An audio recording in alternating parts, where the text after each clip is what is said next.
Danny Morrison sat in his patrol car watching the highway. The sun was setting over Interstate 40 near Flagstaff, Arizona. His hands shook as he held the small bag of white powder.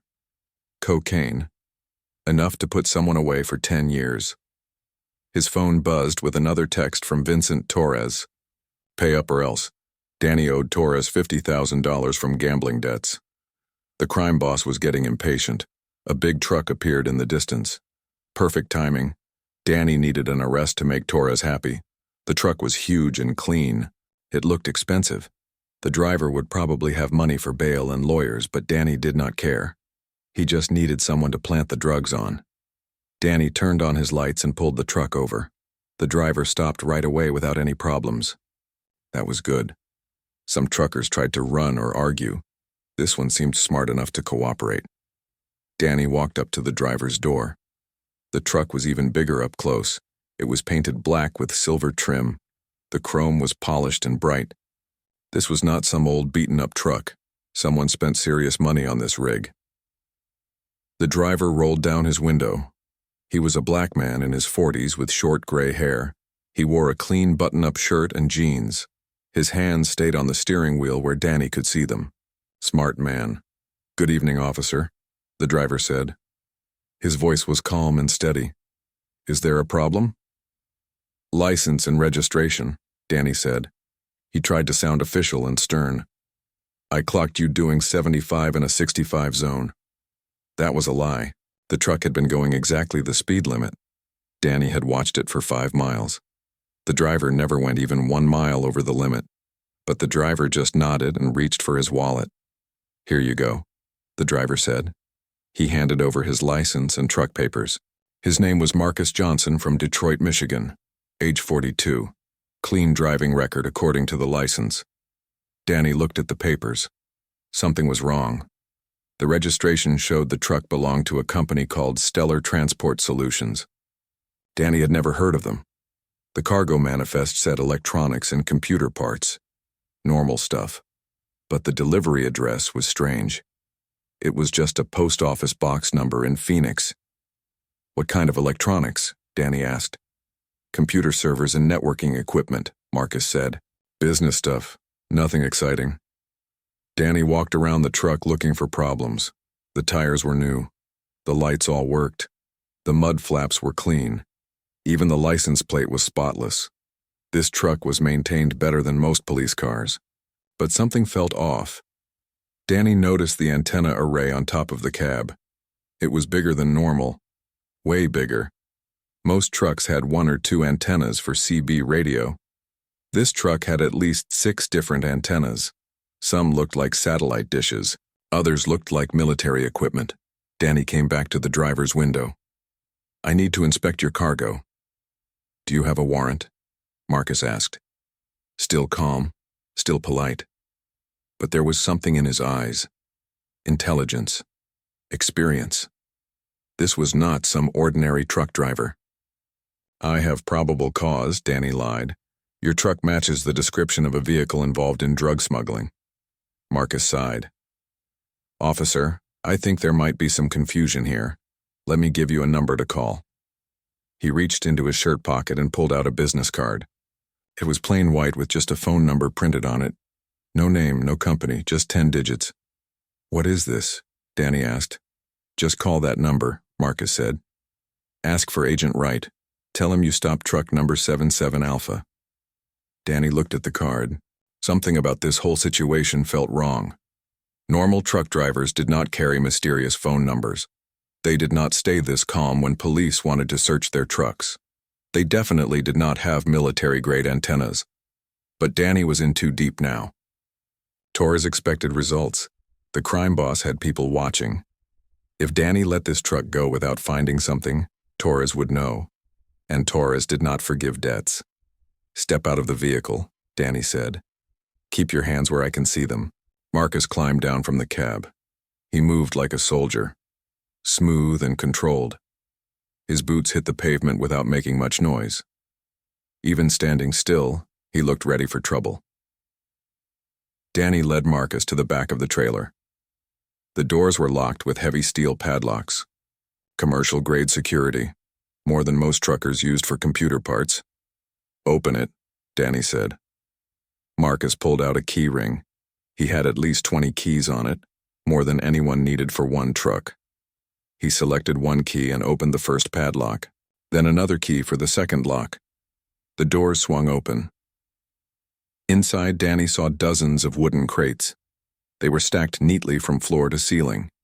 Each crate had shipping labels with serial numbers and technical specifications. Everything looked legitimate. Too legitimate. Danny climbed into the trailer.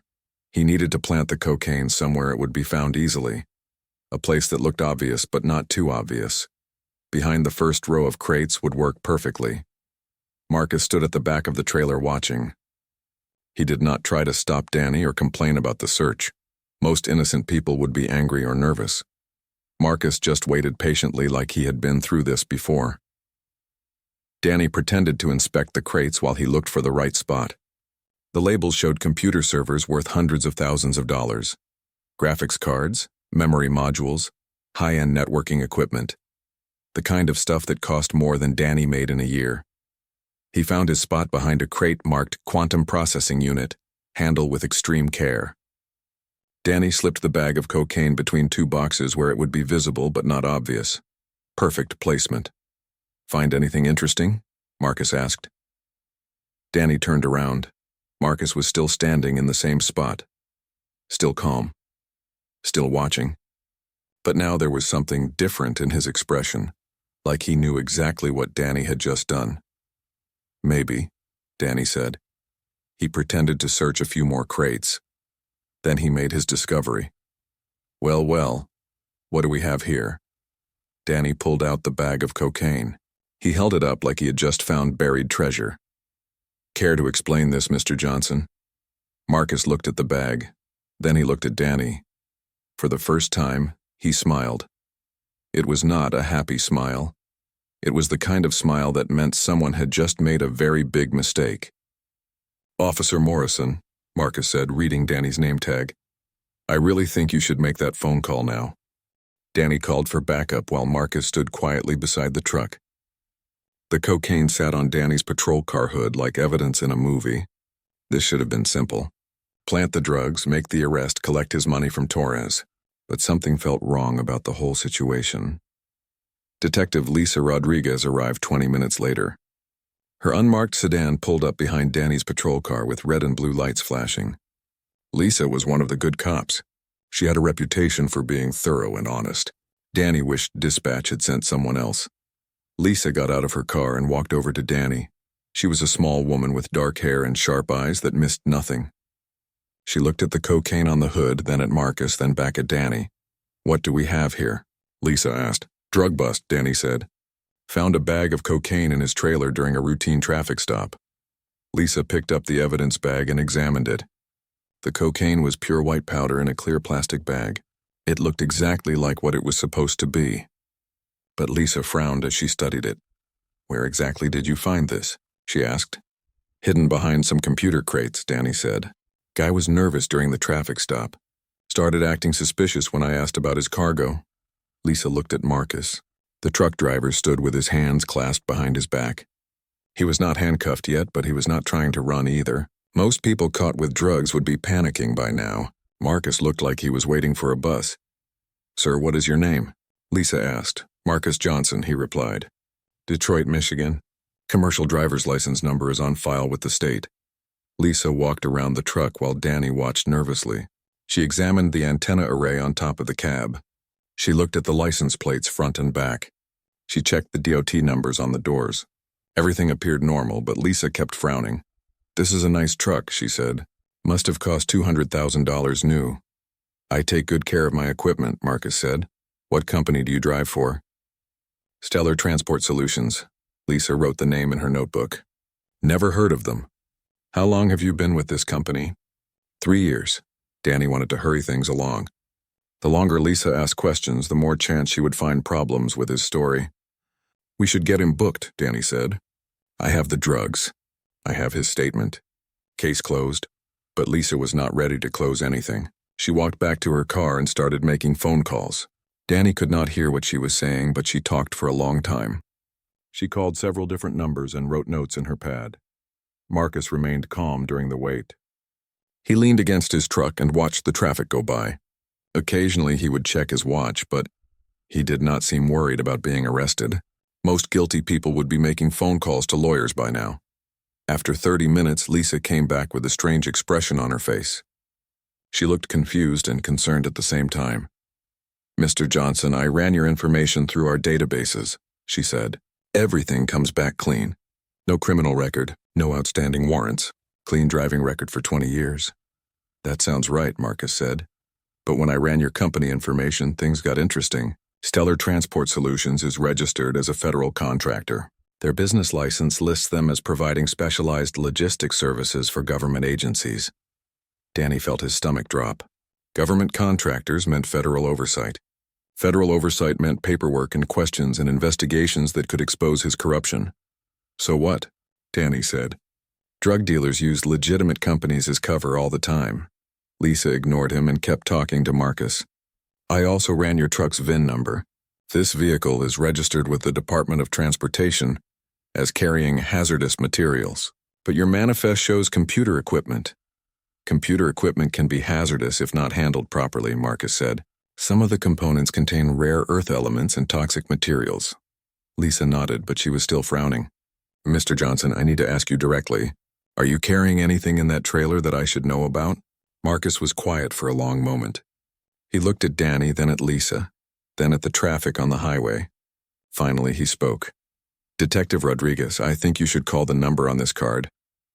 He handed her the same plain white business card he had tried to give Danny earlier. Lisa examined it carefully. "Just a phone number," she said. "Who am I calling?" "Agent Wright. Tell him you have Truck 77 Alpha in custody." Lisa looked at the card again. "Agent Wright from what agency?" "He will explain when you call." Danny was getting desperate. This was supposed to be a simple frame job. Plant the drugs, make the arrest, get paid. Now there were federal contractors and mysterious phone numbers and agents named Wright. "Lisa, this is obviously a delaying tactic," Danny said. "The guy is trying to confuse us with made-up stories. I found drugs in his truck. That is all that matters." But Lisa was already walking back to her car with the business card. She dialed the number and waited. Danny could see her talking, but he could not hear the words. The conversation lasted about 5 minutes. When Lisa came back, her face was pale. "Danny, we need to talk," she said. "Privately." They walked away from Marcus until they were out of earshot. Lisa looked around to make sure no one else was listening. "I just talked to Agent Kevin Wright from the Federal Bureau of Investigation," she said quietly. "He wants us to release Mr. Johnson immediately." "What? Why?" He would not say over the phone. "But he is driving here right now. He should arrive within the hour. He told me not to process any charges and not to search the truck any further." Danny felt panic rising in his chest. FBI agents asking questions was the last thing he needed. They would want to know details about the traffic stop. They would examine the evidence. They might figure out the drugs were planted. "We cannot just let him go," Danny said. "I found cocaine in his truck." "Where exactly did you find it?" "I told you. Behind some crates." "Show me." Lisa made Danny climb back into the trailer and point out the exact spot where he claimed to find the drugs. She took pictures with her phone and made notes about the location. Then she examined the crates around that area. "These boxes have not been moved recently," she said. "There is no dust disturbance. If someone had hidden drugs here, there would be fingerprints on the boxes or scratches on the floor." Danny tried to think of an explanation. Maybe he wiped everything clean. With what? "I do not see any cleaning supplies in here. And why would he hide drugs in the most obvious place possible? Right where anyone doing a search would look first?" Lisa was too smart. She was asking all the right questions. Danny needed to change the subject before she figured out the truth. "Look, maybe the guy is connected somehow," Danny said. "Maybe he has friends in high places. But that does not change the fact that he was carrying illegal drugs." Lisa stared at Danny for a long moment. Her expression was serious and thoughtful. Finally, she spoke. "Danny, in 20 years as a cop, I have learned to trust my instincts, and my instincts are telling me something is very wrong here. We are going to wait for Agent Wright to arrive. Then we are going to find out what this is really about." Agent Kevin Wright arrived exactly 1 hour after Lisa made the phone call. His black SUV had government plates and tinted windows. He was a tall man in his 50s with gray hair and a serious expression. He wore a dark suit and walked like someone used to being in charge. Wright showed his FBI credentials to Lisa and Danny. The badge looked official and legitimate. His identification card had all the right security features and government seals. "Detective Rodriguez, Officer Morrison," Wright said. "Thank you for waiting. I need to speak with Mr. Johnson immediately." "What about the drugs?" Danny asked. "We found cocaine in his truck." Wright looked at the evidence bag on Danny's patrol car. He did not seem surprised or concerned. "I will deal with that later. Right now I need 5 minutes alone with Mr. Johnson." "This is still our crime scene," Lisa said. "We have procedures to follow." "Detective, this situation involves national security. I am asking nicely, but I can make it in order if necessary." Lisa looked at Danny, then back at Wright. 5 minutes." Wright walked over to Marcus, who was still standing beside his truck. The FBI agent and the truck driver talked quietly, while Danny and Lisa watched from a distance. Danny could not hear what they were saying, but both men looked serious. After a few minutes, Wright pulled out a tablet computer and showed Marcus something on the screen. Marcus nodded and pointed at his truck. Wright made notes and asked more questions. The conversation lasted exactly 5 minutes. When Wright came back, he looked grim. "Detective Rodriguez, I need to speak with you privately." "Officer Morrison, please wait by your vehicle." Danny did not like being dismissed, but he had no choice. He walked back to his patrol car while Wright and Lisa talked near her sedan. The conversation was intense. Lisa asked questions and Wright gave short answers. At one point, Lisa looked shocked and put her hand over her mouth. After 10 minutes, Lisa called Danny over. She looked pale and confused. "Danny, Agent Wright has explained the situation," she said. "Mr. Johnson is under federal protection. He is a key witness in an ongoing FBI investigation." "What kind of investigation?" Danny asked. Wright answered. "I cannot give you details, but Mr. Johnson witnessed something 3 years ago that made him a target. We have been protecting him ever since. His truck route today was part of a federal operation." Danny felt his world falling apart. "What about the drugs?" "That cocaine was planted," Wright said. He stared directly at Danny. "The question is who planted it and why." "I found it in his truck," Danny said weakly. "No, you did not. Our surveillance shows exactly what happened during this traffic stop." Wright pulled out his tablet and showed them a video. It was taken from a satellite or drone high above the highway. The image quality was perfect. Danny could see himself walking around Marcus's truck. He could see himself climbing into the trailer. He could see himself placing the bag of cocaine behind the crates. "This is impossible," Danny said. "How do you have video of a random traffic stop?" "Because it was not random," Wright said. "We have been tracking this truck for the past 6 hours. We know every stop it made and every person who approached it, including you, Officer Morrison." Lisa stared at the video in shock. "Danny, what the hell is going on?" Danny could not think of anything to say. The video was clear evidence of him planting the drugs. There was no way to deny it or explain it away. Wright put his tablet away. "Officer Morrison, you are going to tell me exactly why you stopped this truck and who ordered you to plant those drugs." "Nobody ordered me to do anything," Danny lied. "We know about Vincent Torres," Wright said. "We know about your gambling debts. We know Torres has been using dirty cops to create false arrests and frame innocent people.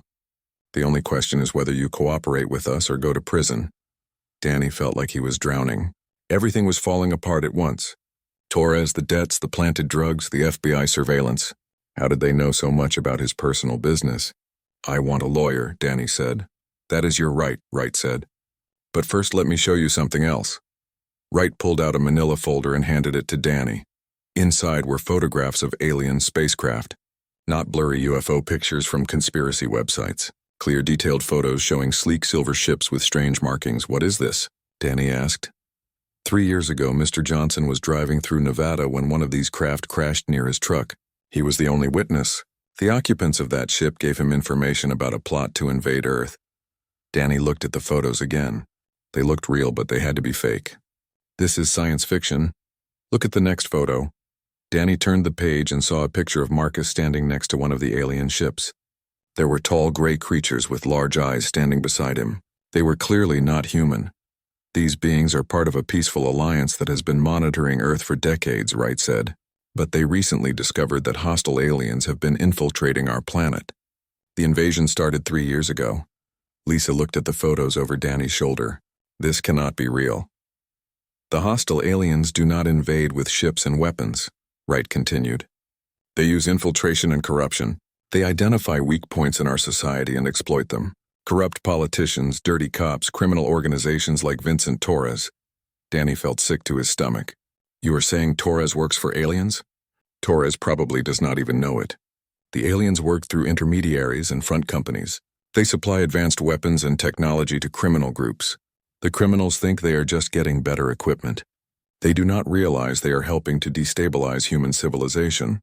Wright showed them more photos. Advanced weapons that looked like nothing Danny had ever seen. Energy rifles, force field generators, vehicles that could hover without making noise. Some of this technology has already reached the streets, Wright said. Gang wars in major cities are becoming more violent because both sides have access to alien weapons. Police departments are outgunned. Military bases are being infiltrated. Danny thought about his own situation. Torres had been pushing him to make more arrests and plant more evidence. Torres had been paying higher amounts for each frame job. Money that seemed too good to be true. How does Marcus fit into this? Lisa asked. Mr. Johnson has been working with us to identify the infiltration network, Wright said. His truck routes take him to cities where alien technology has appeared. He gathers intelligence and reports back to us. The equipment in his trailer is not computer parts. It is recovered alien technology that we are studying. Wright closed the folder. Officer Morrison, Vincent Torres is planning something big. We need to know what it is and when it will happen. You are going to help us find out. Why would I help you? Danny asked. You just proved I planted evidence. Because the alternative is spending the rest of your life in federal prison, Wright said. And because if we do not stop this invasion, there will not be a planet left to have prisons on. Marcus walked over to join the conversation. Officer Morrison, I know this is hard to believe. 3 years ago, I would have thought the same thing. But I have seen what these hostile aliens can do. They do not want to rule us. They want to eliminate us. Why should I trust any of you? Danny asked. Marcus pulled out a small device that looked like a cell phone. But when he pressed a button, it projected a 3-dimensional image into the air. The image showed Earth from space, surrounded by dozens of alien ships. This is happening right now, Marcus said. The peaceful aliens are holding them back, but they cannot do it forever. Earth needs to defend itself, and the first step is cleaning up the corruption that makes us vulnerable. Danny stared at the holographic image. The ships looked real. Everything looked real. But it was too much to process at once. Wright handed Danny a business card. You have 24 hours to decide. Call that number when you are ready to help us save your planet. Wright drove Danny and Lisa to a secure facility 30 miles outside Flagstaff. The building looked like an ordinary warehouse from the outside, but inside it was filled with advanced technology that Danny had never seen before. Computer screens covered the walls showing maps, satellite feeds, and data streams from around the world. A dozen people in suits worked at various stations. Some looked like government agents. Others appeared to be scientists or technicians. Everyone moved with purpose and urgency, like they were fighting a war that the rest of the world did not know about. Wright led them to a conference room with a large table and multiple screens. Marcus was already there waiting for them. He had changed from his truck driver clothes into a black tactical uniform with patches that Danny did not recognize. Welcome to Operation Starfall, Wright said. This is our coordination center for monitoring and responding to alien infiltration activities across North America. One of the screens showed a map of the United States covered with red and green dots. The red dots were concentrated around major cities, while green dots appeared in more rural areas. Red indicates confirmed hostile alien activity, Wright explained. Green shows areas where we have successfully disrupted their operations. As you can see, we are losing. Lisa studied the map carefully. How long has this been going on? The first infiltration attempts began 5 years ago, Wright said. But the pace has accelerated dramatically in the past 18 months. We estimate that hostile aliens now have active operations in over 200 cities.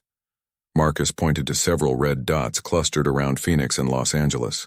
These are the priority targets, major population centers with significant military and aerospace industries. The aliens are particularly interested in our defense contractors and weapons manufacturers. Why? Danny asked. Because they want to understand our military capabilities before the main invasion begins, Wright said. They are also working to weaken our defenses from within. Corrupted officials provide them with classified information. Criminal organizations armed with alien weapons create chaos and violence. Wright pressed a button and the screen changed to show surveillance footage from various cities. Danny saw street fights with weapons that fired beams of energy instead of bullets. He saw vehicles that moved without wheels or engines. He saw people who moved too fast and jumped too high to be entirely human. Some of the infiltrators are not fully alien, Marcus explained. They use a form of biological enhancement that gives humans alien abilities. Enhanced strength, speed, reflexes. But the process also changes their psychology. They become more aggressive and less empathetic. How do you identify them? Lisa asked. Standard methods do not work, Wright said. They still register as human on medical scans, but they exhibit behavioral patterns that trained observers can recognize. Unusual calm under stress, lack of normal emotional responses, perfect coordination in group activities. Danny thought about Marcus during the traffic stop. The truck driver had remained unnaturally calm even when facing arrest. Was that because of alien enhancement or just good training? Mr. Johnson is fully human, Wright said, apparently reading Danny's thoughts. But he has been working with the peaceful aliens for 3 years. They have taught him techniques for controlling his emotions and reactions. The screen changed again to show a timeline of events. Danny could see how alien infiltration had accelerated over the past year. Government officials making strange policy decisions. Military officers transferring sensitive information. Police departments reporting increasing violence with unexplained weapons. Vincent Torres is a perfect example of how the infiltration works, Wright said. 6 months ago, he was a small-time crime boss running drugs and protection rackets. Then he suddenly had access to advanced weapons and unlimited funding. His organization grew from 20 people to over 200. Where did the weapons come from? Danny asked. Marcus answered. Front companies that appear to be legitimate arms dealers. The aliens establish businesses that look normal on paper, but actually serve as distribution points for their technology. Torres probably thinks he is buying from corrupt military suppliers. Wright showed them photos of the weapons Torres's organization had been using. Energy rifles that could cut through steel. Explosive devices that left no chemical residue. Vehicles with armor that could stop tank rounds. Local police departments cannot compete with this level of firepower, Wright said.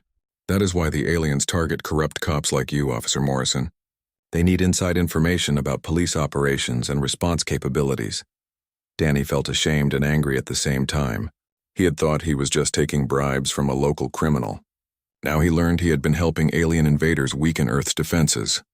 What exactly did Torres ask you to do? Wright asked.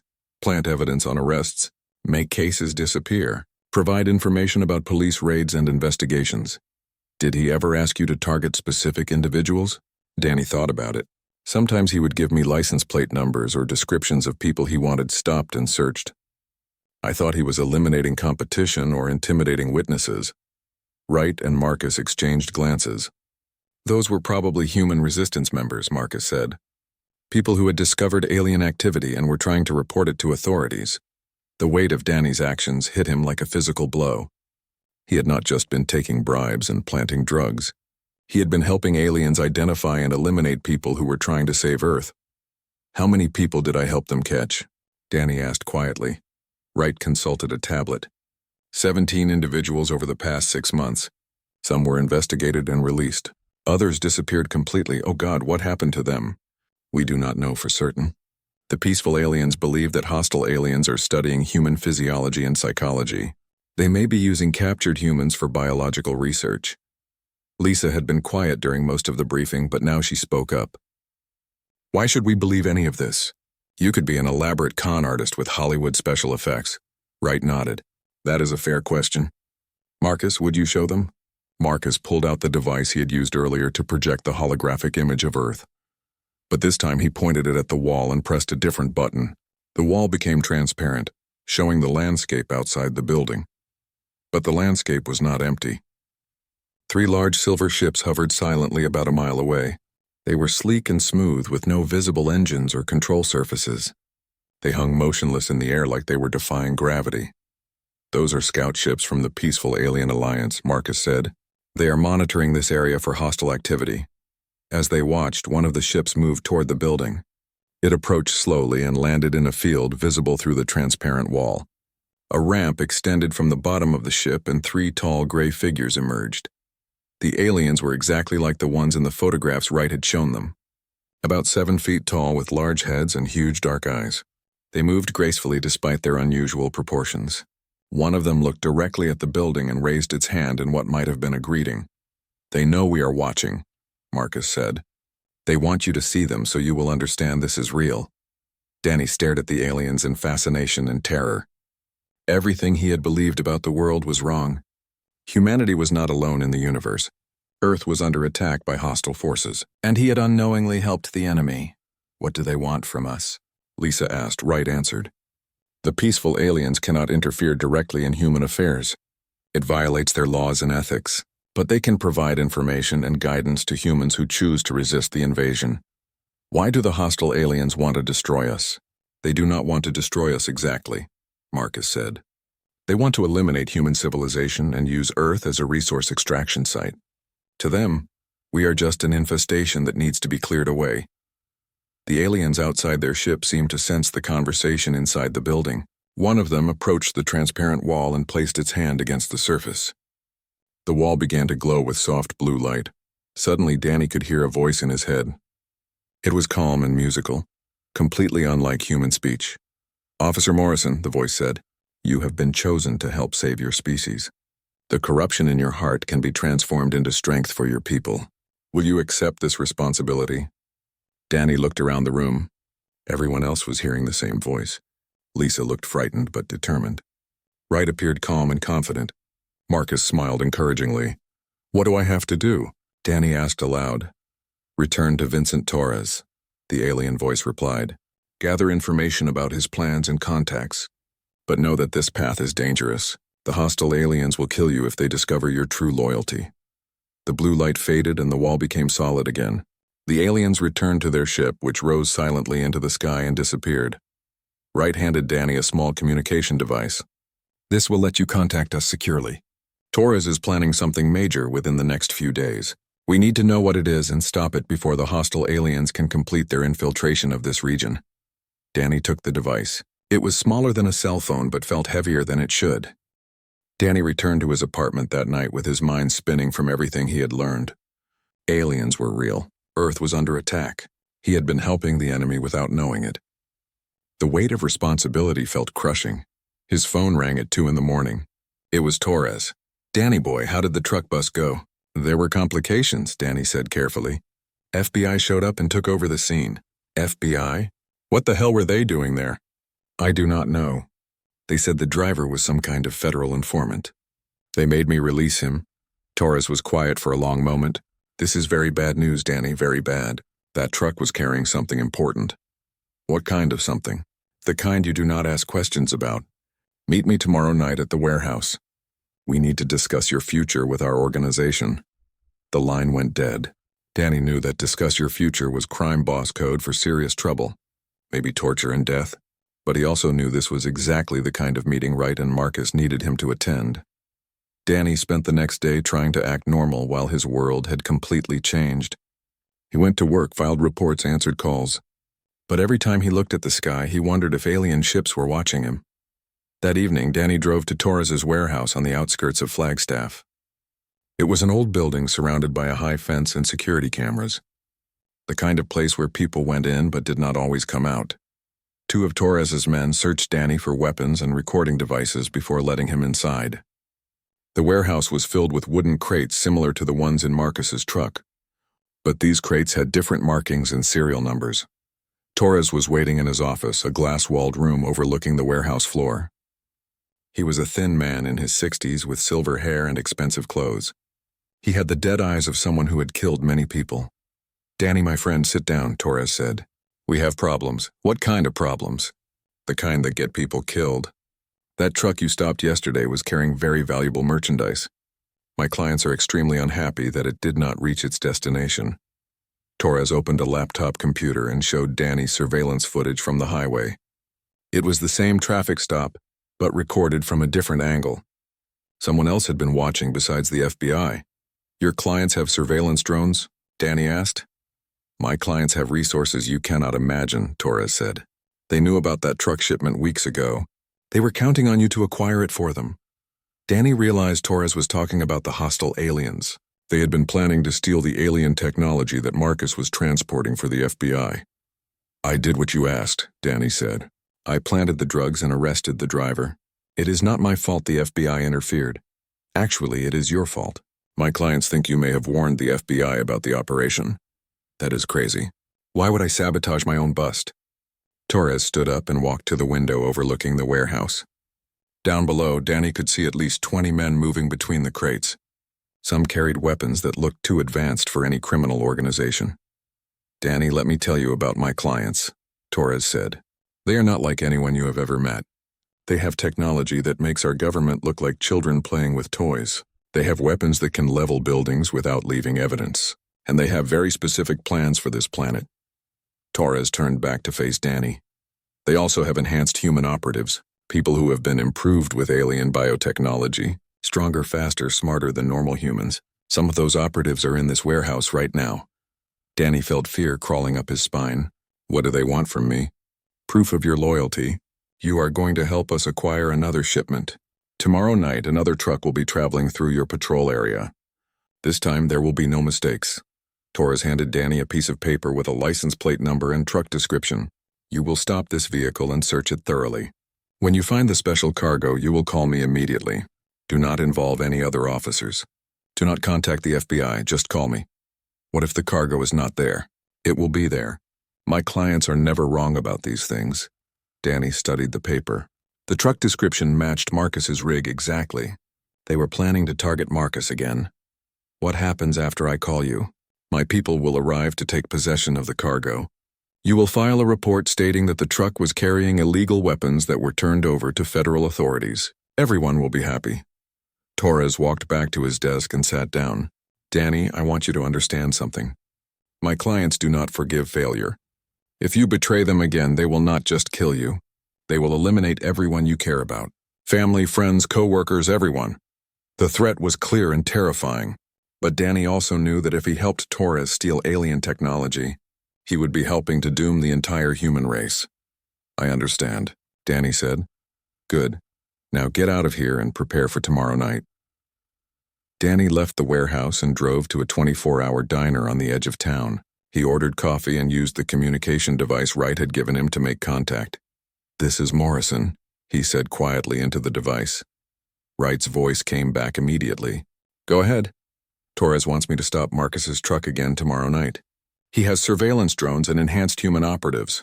I think the hostile aliens are directly controlling his organization now. That confirms our intelligence. The hostiles are accelerating their timeline. They must be close to achieving some major objective. Torres threatened to kill everyone I know if I do not cooperate. We can protect you, but you need to follow through with the operation. Let Torres's people take the bait. What bait? Marcus will be carrying a special cargo tomorrow night. Something the hostile aliens want very badly, but it will not be what they expect. Wright explained the plan. Marcus would be transporting what appeared to be alien technology, but it was actually a sophisticated trap designed by the peaceful aliens. When the hostile aliens tried to activate the stolen equipment, it would transmit their location and tactical information back to the FBI. What if something goes wrong? Danny asked. Then a lot of people die and Earth loses its last chance to defend itself. Danny finished his coffee and drove home through empty streets. The night sky looked different now that he knew alien ships were up there. He wondered how many other people knew the truth about what was happening to their world. His phone buzzed with a text message from an unknown number. Officer Morrison, tomorrow night will determine the fate of your species. Choose wisely. Danny deleted the message and tried to get some sleep. But every time he closed his eyes, he saw images of alien ships and enhanced humans and weapons that could destroy civilization. Somewhere up in the darkness, forces beyond human understanding were preparing for a final confrontation. And Danny Morrison, corrupt cop turned reluctant hero, would be standing at the center of it all. The next evening came too quickly. Danny put on his uniform and checked his equipment.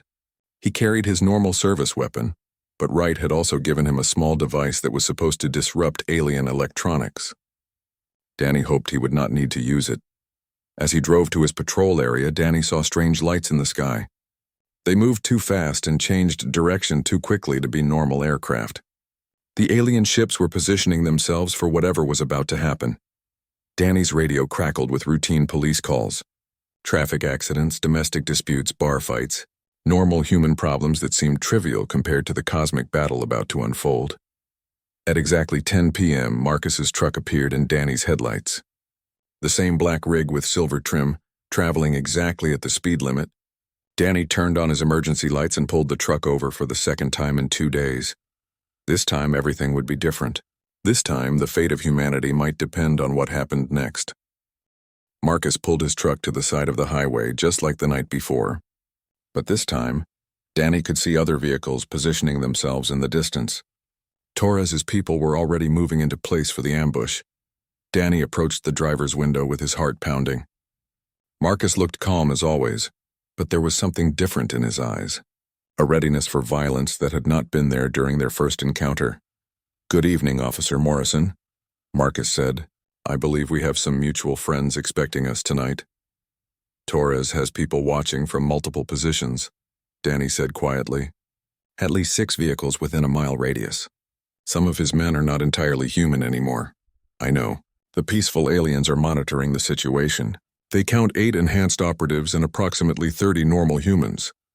Danny pretended to examine Marcus's license while they talked. "What is really in your truck tonight?" "Something that will give us answers about the hostile alien invasion plans.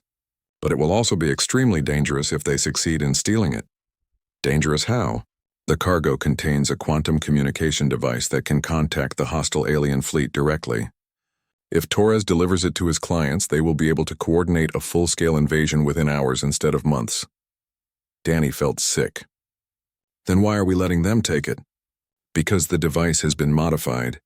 When the hostiles try to use it, it will upload a virus into their command network. We will learn the location of their main fleet and the timing of their invasion plans. What if the virus does not work? Then Earth has perhaps 6 hours before alien warships arrive in our solar system." Danny walked around the truck while Torres's surveillance drones recorded his every move. He could see the alien technology in the trailer through the open doors. It looked like a metallic sphere covered in strange symbols and pulsing lights. Marcus climbed out of his cab and stood beside Danny. "Officer Morrison, in about 5 minutes you are going to have to make the most important choice in human history." "What choice?" "Torres's enhanced operatives are not going to leave any witnesses. They plan to kill both of us after they take the cargo. You can try to arrest them using normal police procedures, or you can accept help from the peaceful aliens." "What kind of help?" Marcus pulled a small silver device from his pocket. It looked like a medical injector. "This contains alien biotechnology that will temporarily enhance your physical capabilities. Increase strength, speed, and reflexes. But it will also change you permanently." "Change me how?" "You will be stronger and faster than normal humans for the rest of your life. You will also be able to sense the presence of other enhanced individuals. The peaceful aliens consider it a gift, but it means you can never go back to being completely human." Danny stared at the device. Everything was happening too fast. 2 days ago, his biggest problem was gambling debt. Now he was being asked to choose between remaining human or gaining alien powers to fight an invasion. "There has to be another way," Danny said. "Look at the sky." Danny looked up and saw lights moving among the stars. Too many lights into organized a pattern to be natural. The hostile alien fleet was already approaching Earth. "They were not supposed to arrive for another month," Marcus said. "Something has accelerated their timeline. This may be our last chance to gather intelligence about their plans." Danny's radio crackled with a call from dispatch. "Unit 7, we have reports of unusual aircraft activity in your area. Can you confirm?" Danny keyed his radio. "Dispatch, I am conducting a routine traffic stop. No unusual activity observed, but that was a lie. The unusual activity was everywhere. Strange lights in the sky, enhanced humans positioning for an ambush, alien technology sitting in a truck trailer, and the fate of civilization hanging in the balance." Torres's voice came through Danny's cell phone. "Danny boy, it is time. Make the call." "I am still conducting the search," Danny replied. "No more delays. Call me now or my people will take the cargo by force." Danny ended the call and looked at Marcus. "How long do we have?" "Torres's operatives are moving into final position. Maybe 2 minutes." Danny made his decision. He took the silver device from Marcus and pressed it against his arm. There was a brief sharp pain, then a rush of energy unlike anything he had ever experienced. His vision became incredibly sharp. He could see individual faces in vehicles half a mile away. His hearing picked up radio communications and whispered conversations from impossible distances. His muscles felt like they contained coiled springs ready to explode into action. "The enhancement will take 30 seconds to reach full effect," Marcus said. "Remember, the enhanced operatives are stronger than normal humans, but they are not as strong as you will be. The peaceful aliens have been perfecting this technology for thousands of years." Danny could feel the changes happening in his body. His bones became denser. His reflexes became lightning fast. His mind became clearer and more focused than ever before. 8 vehicles approached from different directions. They moved in perfect coordination like a military operation. Danny could sense the enhanced operatives inside each vehicle before he could see them. They radiated a cold, inhuman energy that made his skin crawl. "They are not just enhanced," Danny said. "Some of them are not human at all. Hybrid clones," Marcus confirmed. "Human DNA combined with hostile alien genetics.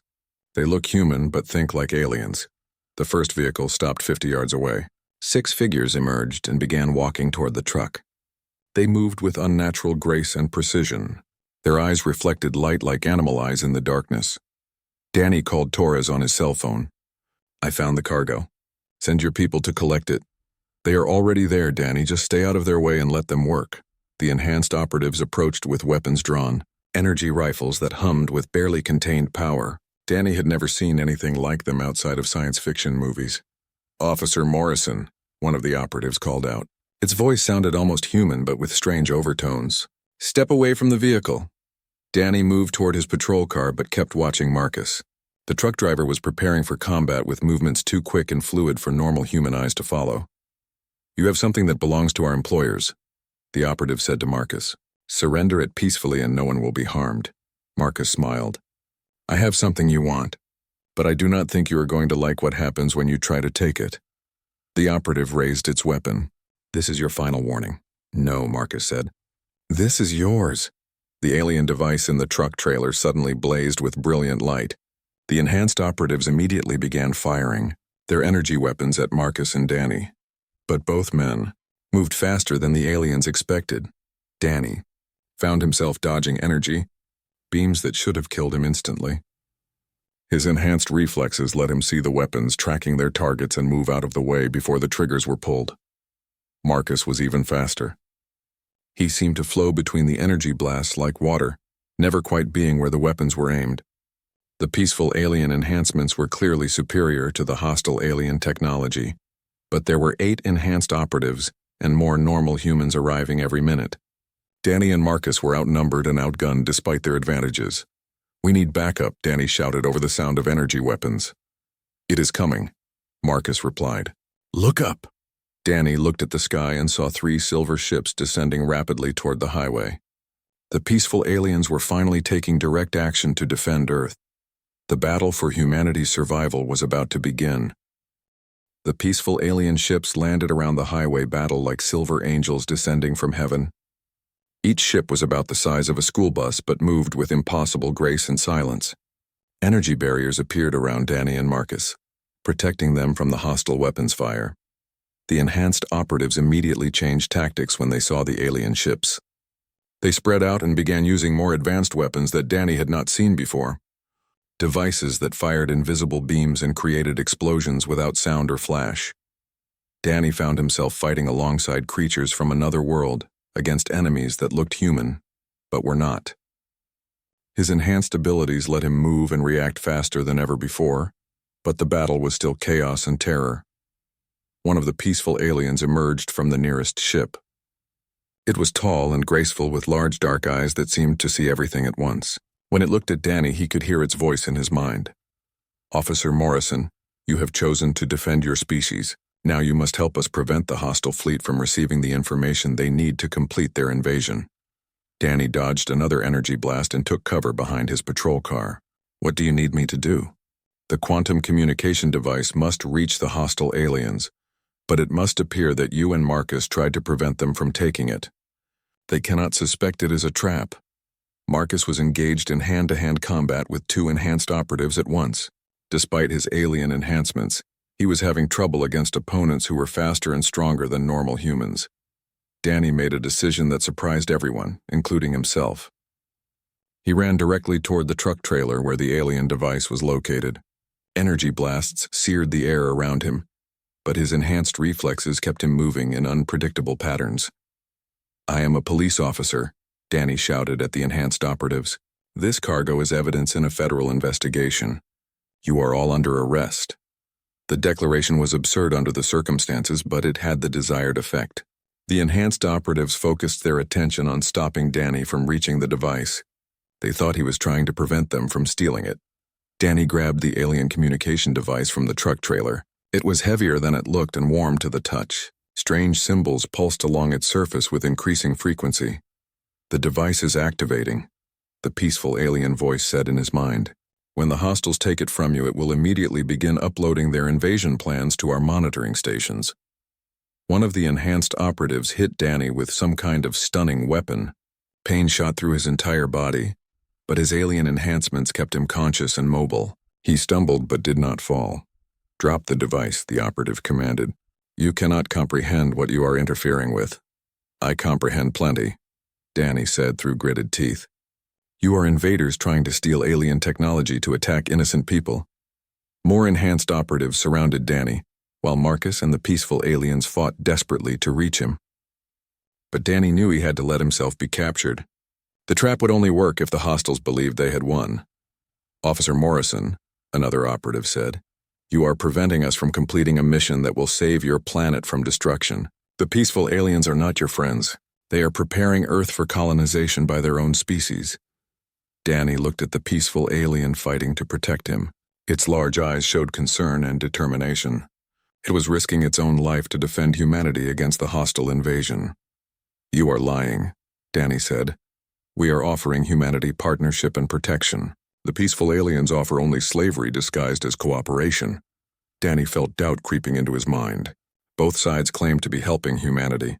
How could he know which aliens were telling the truth? Marcus appeared beside Danny with blood on his face and alien weapons in both hands. "Danny, do not listen to them. I have seen what the hostile aliens do to populated worlds. They strip away all life and leave nothing but empty rock. And I have seen what the peaceful aliens do," one of the enhanced operatives replied. "They turn species into dependent children who never develop beyond primitive technology." The philosophical debate was interrupted by more energy weapons fire. Torres's normal human operatives had arrived with conventional weapons and were trying to flank the peaceful alien positions. "We do not have time for this," Marcus said. "Danny, trust your instincts." "Who feels right to you?" Danny looked back and forth between the peaceful aliens and the enhanced operatives. The peaceful aliens moved with fluid grace and communicated with gentle telepathy. The enhanced operatives moved with mechanical precision and spoke with cold logic. But there was something else. Danny could sense emotions from the peaceful aliens. Concern for human welfare, sadness about the violence, hope that the conflict could end without massive casualties. From the enhanced operatives, Danny sensed nothing but calculation and contempt. They viewed humans as obstacles to be removed or tools to be used. The peaceful aliens feel, Danny realized. You do not. The enhanced operative closest to Danny smiled with an expression that never reached its eyes. Emotion is weakness. Logic is strength. Your species will learn this truth when we provide you with proper guidance. Danny made his choice. He activated the alien communication device and threw it directly at the enhanced operative. Take your guidance and shove it. The device struck the operative and immediately began transmitting information in both directions. Danny could see data flowing across its surface in alien symbols that somehow made sense to his enhanced mind. The enhanced operative caught the device and held it triumphantly. The communication array is ours.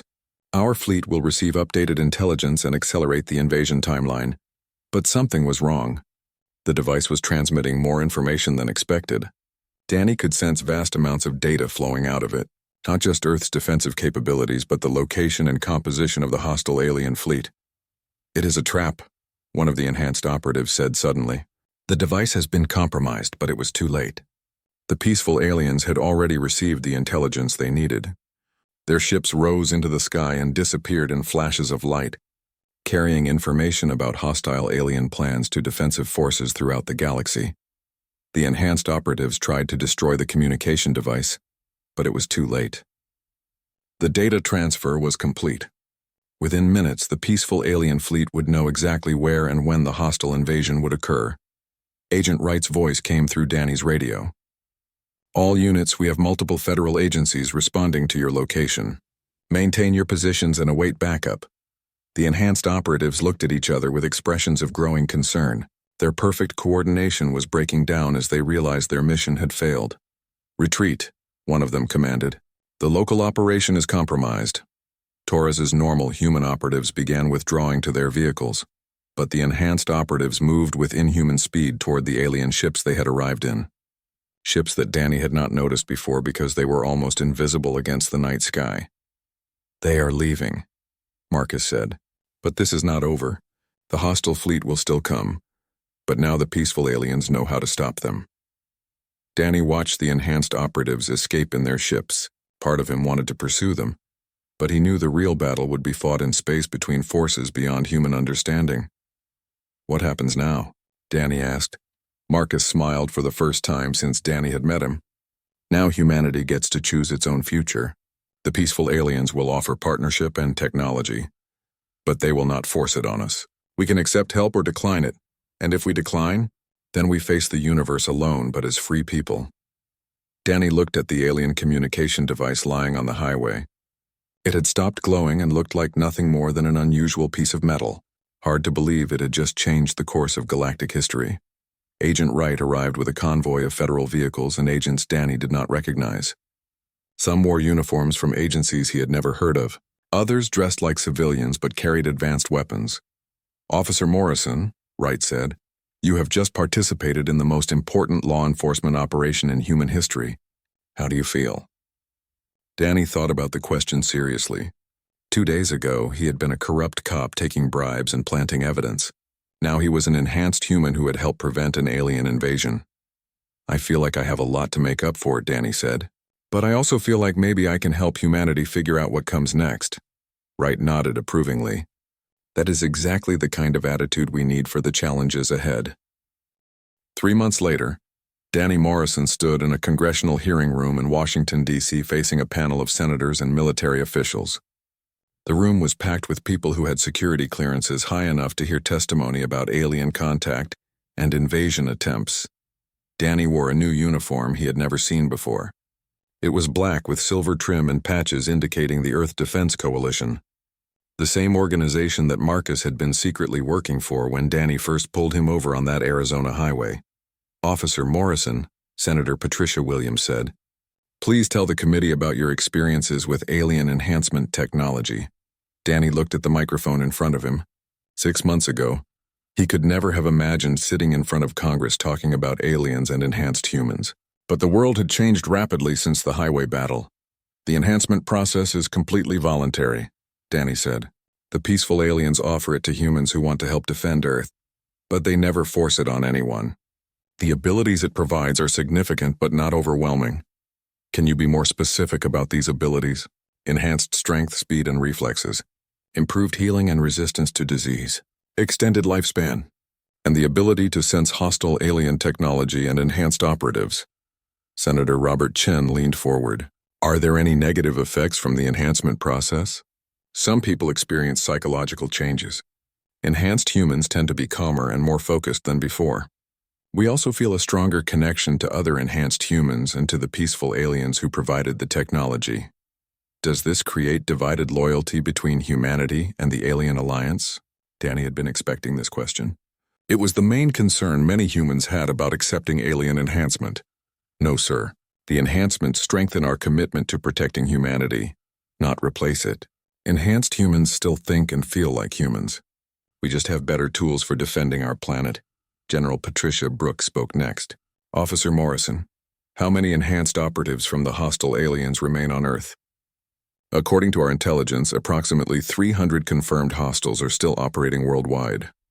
Most are in major cities where they can blend in with large populations. We have teams tracking them, but they are extremely good at avoiding detection." "How do we identify them?" Enhanced humans can sense their presence, but only at close range.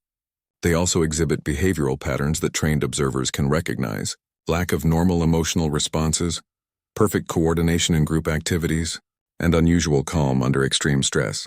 Marcus Johnson, now officially acknowledged as Agent Johnson of the Earth Defense Coalition, sat at the witness table beside Danny.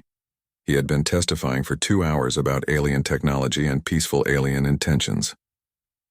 Agent Johnson, Senator Williams said, "What can you tell us about the peaceful alien offer of partnership?" "They are willing to share technology that could solve most of humanity's problems within a generation," Marcus replied. "Clean energy, advanced medicine, space travel, environmental restoration. But they insist that humanity must choose freely to accept their help." "What are the conditions of this partnership?" "No conditions in terms of political control or cultural changes. The peaceful aliens have no interest in ruling human civilization, but they do require that we demonstrate the ability to work together peacefully before they share their most advanced technologies." General Brooks looked skeptical. "How do we verify their intentions? How do we know this is not just a more subtle form of invasion?" Marcus activated a holographic projector that showed a 3-dimensional map of the galaxy. Hundreds of star systems were marked with different colored indicators. "These systems represent civilizations that have partnerships with the Peaceful Alien Alliance," Marcus said. "Some have been allied for thousands of years. All maintain their own governments, cultures, and independence. The alliance provides technology and protection, but never interferes with internal affairs." "And these systems?" General Brooks pointed to red indicators scattered across the map. "Former civilizations destroyed by the hostile aliens. Planets stripped of all life and resources. The hostiles have been expanding across the galaxy for millions of years. Earth was next on their list." Senator Chen studied the holographic display carefully. "How close did we come to suffering the same fate?"